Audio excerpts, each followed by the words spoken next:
joy ne opa ne king so ahu penona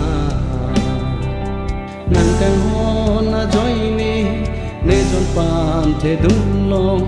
ranam chi su phanta nang chi kilin pe me nang ne kang hon joy ne opa ne pe di vô leng dun jia phanta o pai ing da chot pen lo ne toi dun ne pan ne jang so lo the dun ser lo te pak lem ji na nam ji suaka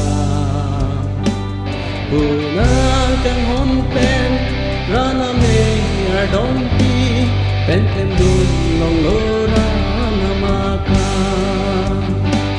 buna kang hon pen rana me ar dom pi pen pen dun long lo ra na ma ka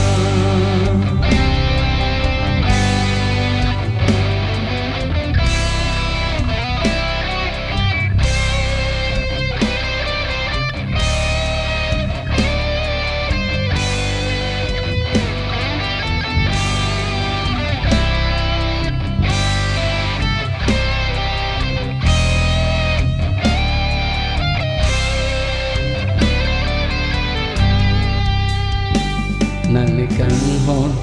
joy ne opa ne kim so ahu penona nang kang hon joy ne jon pan the dum long ranam chi su phanta nang chi kilin pe me nang ne kang hon joy ne opa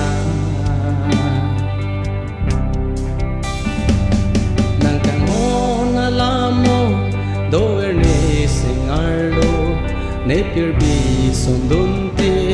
nang ching hon ji o pai ranam ji su ne phan che the ne li te ke nang ching hon ver ji o pai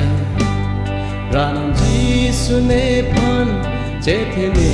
li te ke nang ching hon ver ji o pai nang ne kang hon joy ne opa ne kling so ahu penona nang kang hon joy ne jon pan the dum long ranam chi su phanta nang chi kilin pe me nang ne kang hon joy ne